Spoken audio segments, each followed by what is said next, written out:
মধ্যে একজন গোলাম আছে মাত্র একটা নেকি নিয়ে কান্না করে, তার আছে মাত্র একটা, আমার লাগবে একটা, আমাকে দিয়ে দিয়েছি, তা নিয়ে হাজির হয়েছি। আল্লাহ বললেন কিয়ামতের মাঠে তো উদারতার মানবতার পরিচয় দিল, কে আমার কাছে নিয়ে আসো।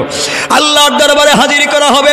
আল্লাহ জিজ্ঞাসা করবেন গোলাম তুমি কেন তাকে একটা নেকি দিয়েছো, তোমার আছে মাত্র একটা। ডাক দিয়া বলবে আল্লাহ তাআলা আছে মাত্র একটা, আর নাই। এক নেকি নিয়ে জান্নাতে যাওয়া যাবে না। চিন্তা করলাম দুনিয়ার জমিনে যাদের পিছনে সময় নষ্ট করলাম সব বুয়া, সব বেকার গিয়েছে, আজকে একটা নেকি দেয়া হলো ওই লোকটাকে জান্নাতে যাওয়ার সুযোগ করে দেই। এই সহযোগিতাটুকু আমি করেছি।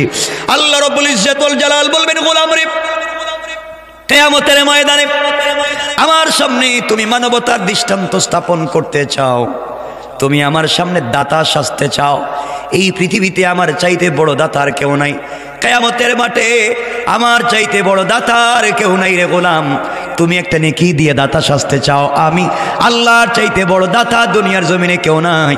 তুমি একটা নেকি দিয়া যে মানবতা তুমি দেখিয়েছো, আমি আল্লাহ খুশি হয়ে তোমাকে